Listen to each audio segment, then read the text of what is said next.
inside, or do we start, or does that like our? We'll go over blocking. Okay, so this is all going to play in the blocking schemes, which we'll discuss.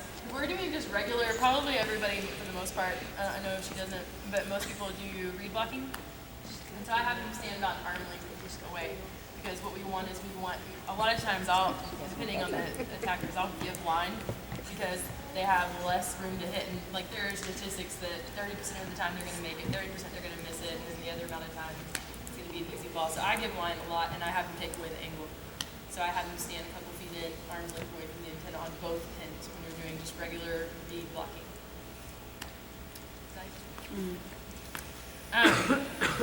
Okay, setting.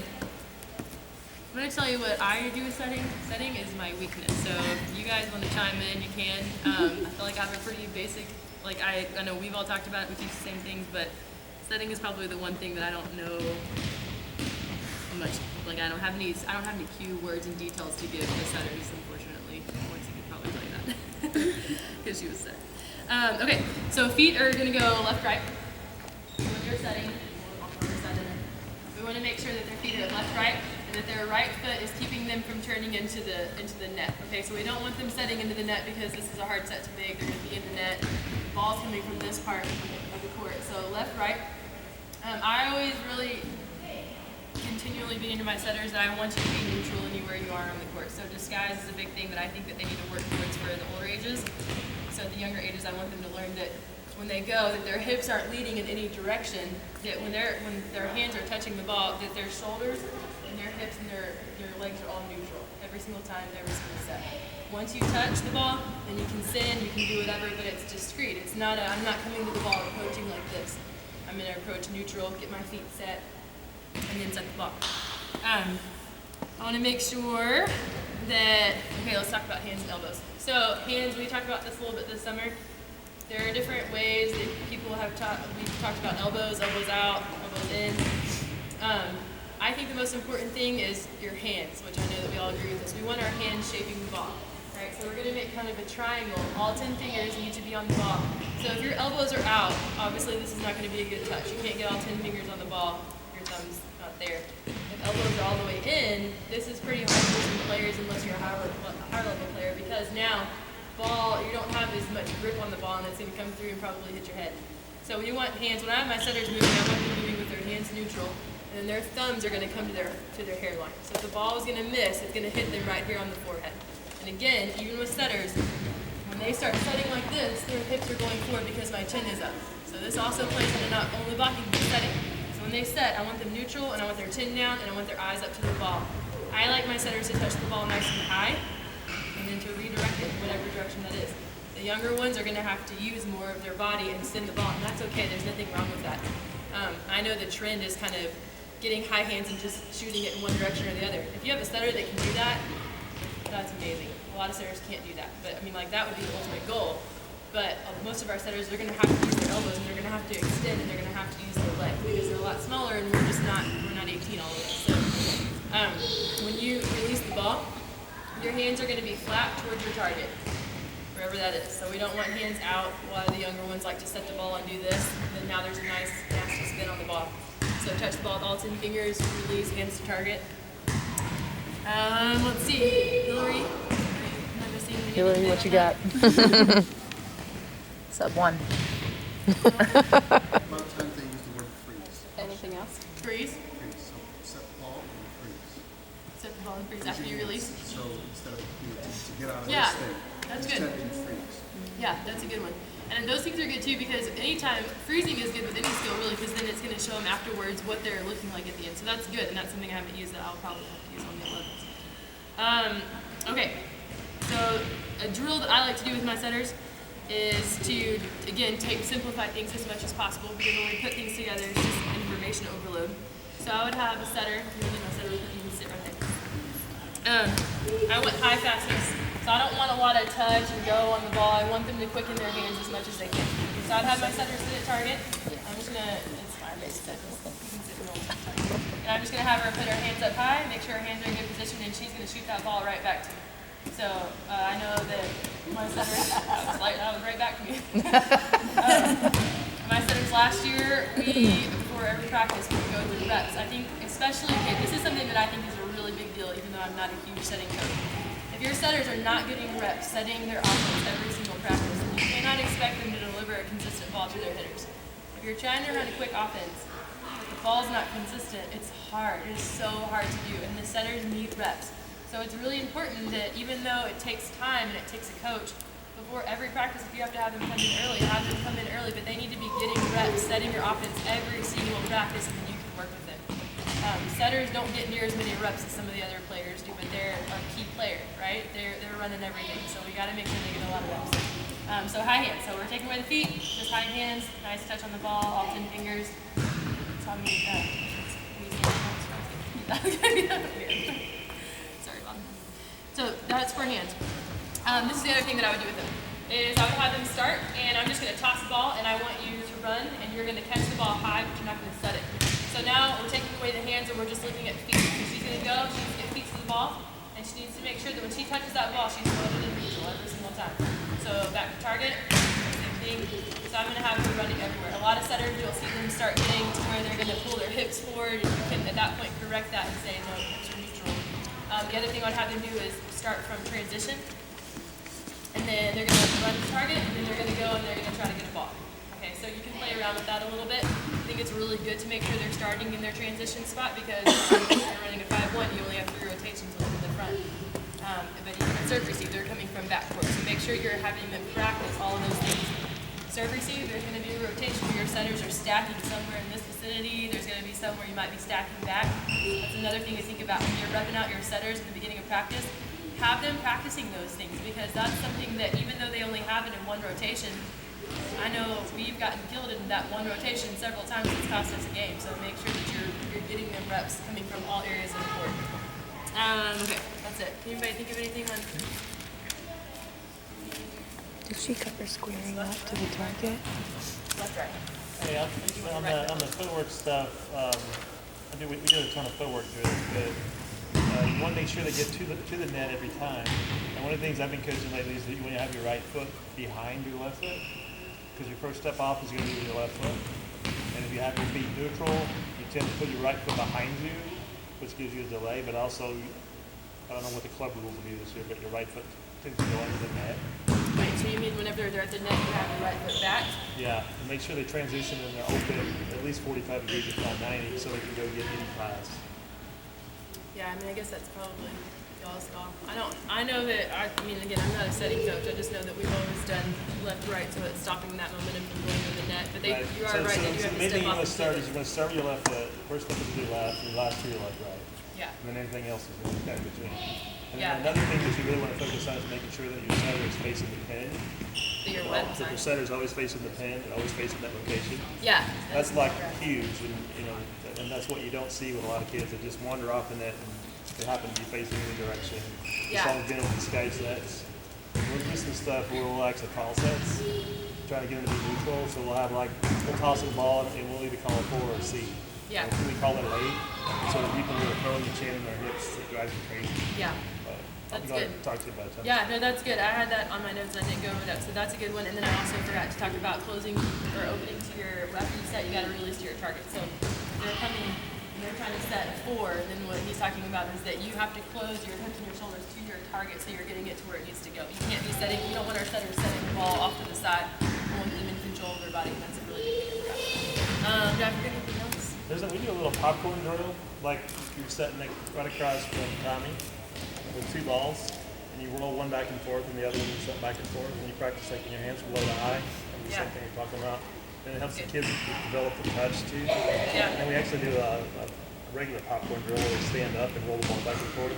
Okay. It's kind of hard in the lower back if you're old, but Yeah, those are all good. And those are things too that we can put in the binder in the drill section. So if you want to email those, we can print them out. Okay.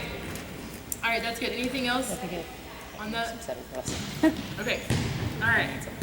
We're doing pretty good on time, actually. Okay, so let's talk about offensive systems. Okay, so there's a couple of things that we want our players to know. We want them to be educated on. So we talk about tempo passing. So we're going to pass a free ball. We're going to pass a fast tempo ball because we want to try to beat our blockers, right? So if I'm passing the ball 10 to height or lower, and I'm pretty much sending it right to target. That's going to be a fast tempo pass. And there's going to be a medium tempo pass, which is serve receive. So it's a little bit more controlled, a little less pressure, and then a high tempo or slow tempo pass, high pass, is going to be on the dig. So I teach my players when they're digging that you do not need to make a perfect pass off of a dig. A dig is a dig. If you get the ball and it's in play, that's a good dig. In my book, I think that's a great dig. So different tempos with passing. This is going to also play in the offense. There are different tempos of offense and setting that you're going to be doing. If we're doing a first tempo offensive play, there's a couple of things. The 1 is a first tempo offense play. An A, 31. I think that's kind of all that we have in our Texas Fury book. But what that means, and this is also in your binders, this is explained a lot more because I know not everybody's familiar with tempo. But when we're passing first tempo, just like a 1, that means that my hitter is in the air on setter touch. So I'm in the air, ready to come down. We want our hitters running a true first tempo hit, so a true first tempo ball. So I don't want my setter setting and then my hitter driving in. I'm telling them you're tracking that ball as the hitter, and you're going to be in the air by the time she touches. One of the things that happens to the middles a lot is that they're coming back in transition, and the ball is already passing me. So I tell them, you need to be watching the ball. If it starts passing, you need to stop your transition, adjust, and get back into the air. Because where we're telling you to go on defense, on offense, this is going to help you be as successful as you can be, but it's also just a reference. So is it more important for me now to get behind the 10-foot line and be late into my attack? No, it's not. You need to make sure that if it's a first tempo hit, you're in the air when the setter's setting, because the other thing that we want to do with offense is we're trying to pull blockers, right? So we want to beat the blockers, but we also want to make them believe that this is actually an option. If they see my middle still transitioning back and the ball's to the setter, well, they're just going to release one of the pins probably, and now it's going to be harder to make a good attack.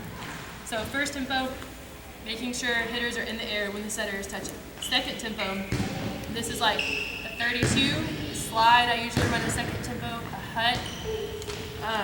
What I teach my players is that if you're running a second tempo ball, your first left step needs to be on the ground at setter's touch. So if I have my middle coming in and she's going to run a 32, she's going to see that ball, and setter, and I want her first left step on the ground. She's still accelerating into that hit, and then those last 2 steps are going to come up, and that means this, that if her first step is on the ground, she only has her last 2 steps to adjust to the set, right? So again, while we need to be repping our setters out to get some consistency, because on the second tempo hit, you do have time to adjust to the set, but it's only those last 2 steps.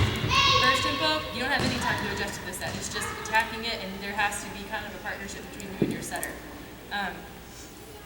Anything over that, I don't ever tell my players we're hitting third or fourth tempo. I think we discussed we didn't even know fourth tempo was really an option. But first and second tempo, it's really good for you to teach your players this, because a lot of players and coaches alike have a really hard time figuring out how to teach their players when to drive in for these different options that we're trying to run.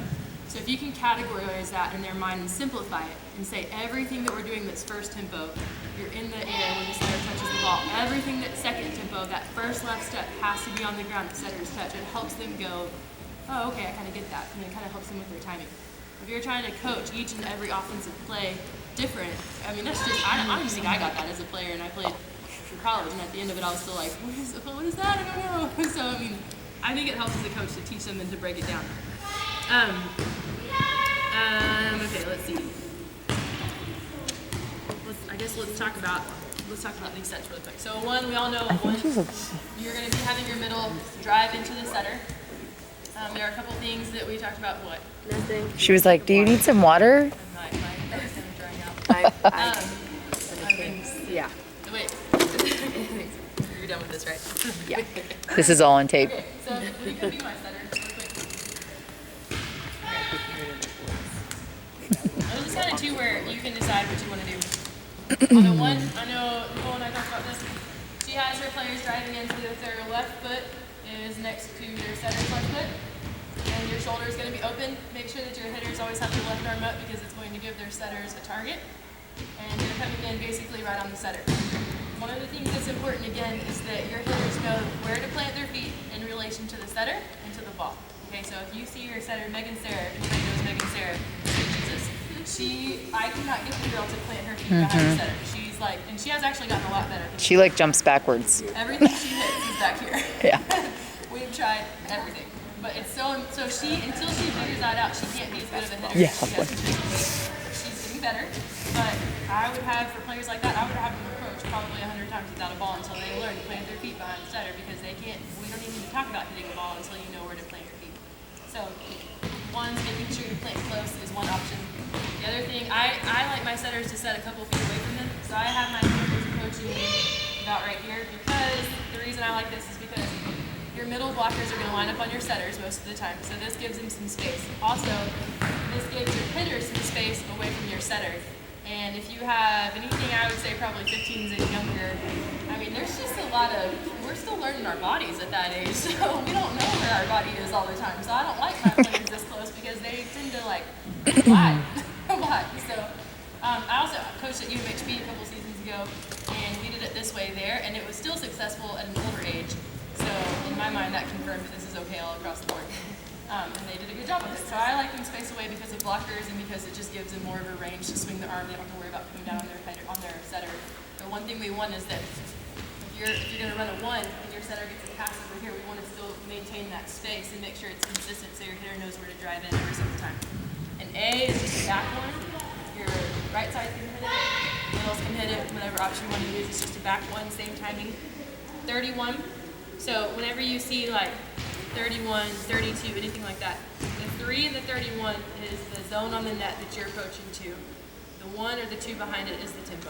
So if I have my hitter running a 31, she's going to be approaching into zone 3. And if it's a 31, she's in the air when the setter touches the ball.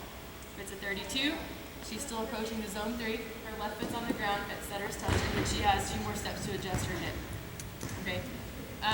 One of the things that's important that we need to cover on these two is if you have your hitters coming in, I have my middle coming in, and she's going to hit a 3, then I have to make sure that she's taking that left step and that those right, left are turning back in towards the setter. Because one, we want her momentum coming from this, right, twisting into the ball. And then the other thing is I don't want her jumping away from the ball. I want her jumping into the ball and hitting strong. That's also something that on your right sides, a lot of times you see right side hitters that are still approaching straight in. We don't want our hitters approaching straight in. We want them to approach to make sure that that ball's crossing over their left arm so they can turn and they can swing into the ball. Okay, so that's kind of a must on right sides. Okay. Slides and cuts. The 1, if your setter is off, do you keep it in the same spot, or do you have her like split the difference and like do that distance away from her, or how do y'all do that? We can both answer this too. I like to leave my hitter. So if my setter's off the net, then I still have the space there, but I want her hitting a couple feet off the net. So I have my setters, I have them drop the shoulder, leave the hitter. I don't know what you do. Yeah. Do you have to leave further or just stay? The one thing that's consistent is that if I'm going to have my setter set 1 or 2 feet away, my hitter needs to stay 2 feet away from my setter all the time. So if you get a bad pass, then I'm still keeping this space. I'm not going to start crowding you. I'm going to keep this space because this also is pulling me. If you're getting a bad pass over here, I need to know that I'm lining up a couple feet away from you on this side. If you're getting a pass over here, then I'm going to approach in that direction. Does that make sense? Okay. 32s, we already discussed slide. So slide's a second tempo hit, so same thing. We're going to have our hitters coming in. You can have your hitters disguise it, make them go in so that the blocker thinks they're running a 1. So that first left step is going to be here, and then you're going to go right, left, drive your right knee up and attack. Or, for the younger girls, I have them just go ahead and step on out to that pin because we're trying to keep the blocking and that first step is going to be taken when the setter's touching the ball. The big thing is that I tell my setters is that we want our hitters, I want my hitters hitting slides at the pin because I want them approaching out to the pin so that they can see back into the pin. A lot of hitters tend to run inside quite a bit, and in my opinion, this makes it really hard for the block to beat the block and be successful against it because you don't have a really big range right here. Your middle has 2 steps to close in, your left side's already there. So I like my hitters to approach the pin and then swing in whatever direction. One of the things I've noticed in that, Lindsay, is I was working with some kids this summer, and most guys never get slides anyway for whatever reason, but I was kind of snooping around trying to figure out how people hit slides. Yeah. If you notice, most of the girls actually put a lip in it, ones on the team that are successful, so they can bring more of an attack into the net. Because if you're trying to go angle, you're going this way, and you're trying to rotate 135 degrees, not so bueno. And really, you know, we all talk about disguising it, but your middle's not really small, and they're really typically not tricking anybody when they're. I've watched some of the international teams, Brazil. I was watching a lot of them. A lot of them were just more of a rounded angle, so they're actually coming in at the very end instead of going totally sideways. Yeah, I think again that's kind of where your coaching liberty comes into play. There's some things like that are not black and white. I think what I would say is black and white on a slide is that you make your hitter successful by telling them the correct timing. It depends on my player. If my player is big and she's long and she's fast, I don't care if she's going to drive in to the middle. If I have a hitter that's kind of slow and she's getting blocked all the time, I might work with her on driving into the middle.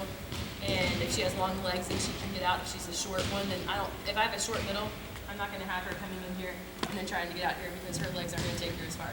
So I think that is subjective to your own opinion and you know your hitters. I would say make sure that you know how to coach them on their timing, because you don't want to frustrate them. And when they get to the older ages, they need to know what does it feel like to run a slide, and then they can play with however they want their approaches to look.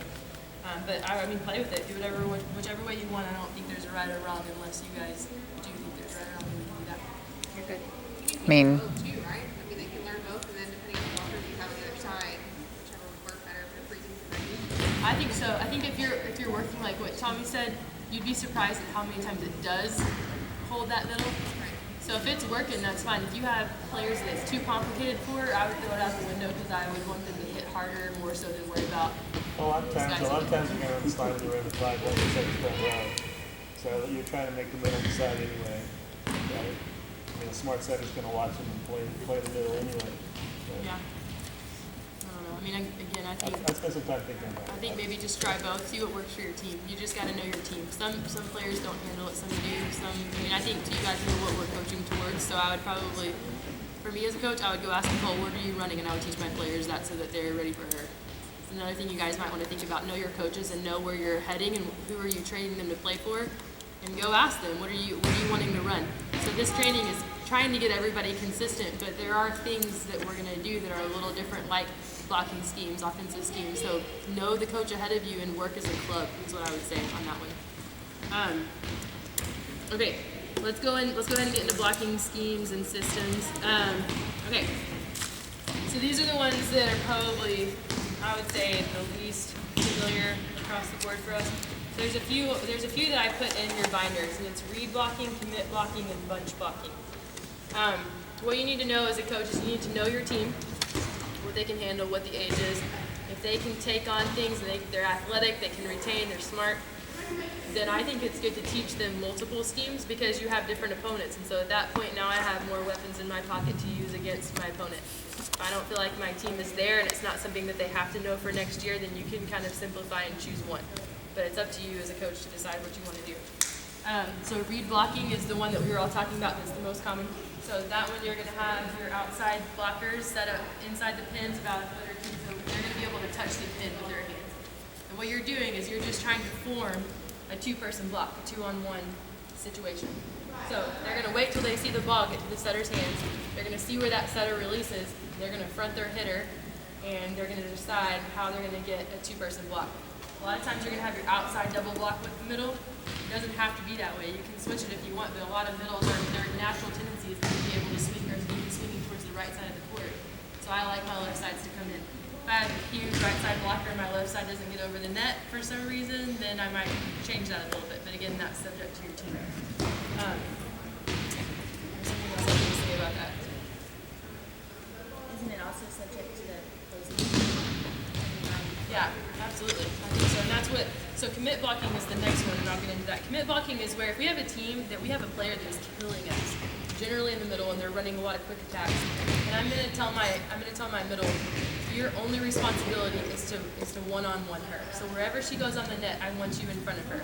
And what this does, and you don't have to just use your middles, you can use other people, but what this does is this is gonna relieve her from all the other things that are going on in her mind about blocking. So instead of thinking, okay, what's the setter doing with her hips? What are they running? Do I need to get out to a pin? She's just saying, like, I got you, I'm on you. So she's going to follow her wherever she goes. Again, that's if you have a player that is just demolishing you, then you need to do something about it. And if your blocking scheme isn't working, I would commit a blocker to her, and again, generally the middle, and I would just have her stick with her and block. The other two can decide, and you can decide as a coach when you want to double block with the middle or when you want to stick with your pin hitters. But basically, it's helping the blocker on your team really focus in on one thing and be more successful against a quick attacker. Because that's commit blocking. Any questions about that? Okay, bunch blocking is where you're going to have all three of your blockers in pretty close. So you guys come over here. So bunch blocking is a little bit newer. I would do this with the older teams probably all the time. And then the younger teams, it just depends on the level of play that we're at and the level of play that I see us competing with. So with your bunch blockers, you're going to have your pin blockers a couple feet away from your middle. Okay. The reason for this is what this is going to do is this is going to slow down all of the quick attacks that are happening in the middle. So what you need to have is you need to make sure that your pin blockers are athletic enough to see the balls that are released to the outside pins and transition, get there, and actually put up a block against them even though they're coming from inside the court. But the benefit of this that is really, really good is if you have middles and you have a fast offense. One year we lost our trip to Nationals off of a team that their offense was so fast that it was never a 2-on-1 situation for us. It was always 1-on-1, or they were just swinging away. And I didn't teach my team bunch blocking, and I could have, but I didn't know about it at that point. I wish I would have, because at that point this would have been really successful. So anytime that you have a team that's using the middle part of your court, and you're running 5s, they're running 3s, they're running 1s, they're running A's, and they're fast, and you can bunch your blockers in the middle. And now we can get 3-on-1 against the middle on the other side. We can double block a lot easier and she can release. And if your pin blockers are fast enough, this isn't a hard transition for me to see that they're setting a high speed. So I'm going to go over and I'm going to block. One thing you do have to make sure is that your blockers can work in unison. Because the other thing is now, let's say that they set a high floor. Both of these guys have to be able to transition together, get up, stop the block, so that they're not floating and still close that gap. So that's why I personally wouldn't do it for the younger teams, because that's a lot to grasp, and just getting them to move together is really hard. But if you have a super athletic team, Christina's team last year, this year, yeah, I mean, I would probably teach them that. So Lindsay, one of the things I learned, I read a cool article on this a couple of years ago, is they also do a bunch left. Yeah. And they could do a bunch right. Yeah. And I started doing this Combinations. a couple of years ago, and I thought it was probably way over their head. But I was really surprised at how well they did it. And after the season, I turned it over to the middles. And based on the rotation on the other team, who their hitters were and when they were playing, I would tell them, you guys call. You're going bunch left, bunch right, or bunch middle, or we're going to do read. And it was really cool to watch them pick up on that. They would talk to each other. We're going to bunch left. You know, they had a real strong outside hitter, we bunch right. They had a real strong middle, we might bunch middle. A real strong opposite, we might bunch left. Or if it was just regular offense, we might just run read. Yeah. But even at 4 teams, it was cool to watch them. Even though my kids weren't blocking a whole lot, they were learning the game. Right. Yeah, and that's a good point. I'm just going to throw in a bunch left, bunch right, because that's kind of a variation of the middle bunch, but it's still trying to take away something on their team if it's an opposite or right side. Yeah, absolutely. So same idea. So that's the thing, again, that coaching liberties, you have them, take them, and decide what you want to do. If you want to just try, I mean, last season I had never coached rotation defense. That she didn't know this. And last year I was like, we're doing rotation, man. Like, this team needs rotation defense. And so we taught it, and our team was good at it at the end. They did a really good job, and rotation is not common.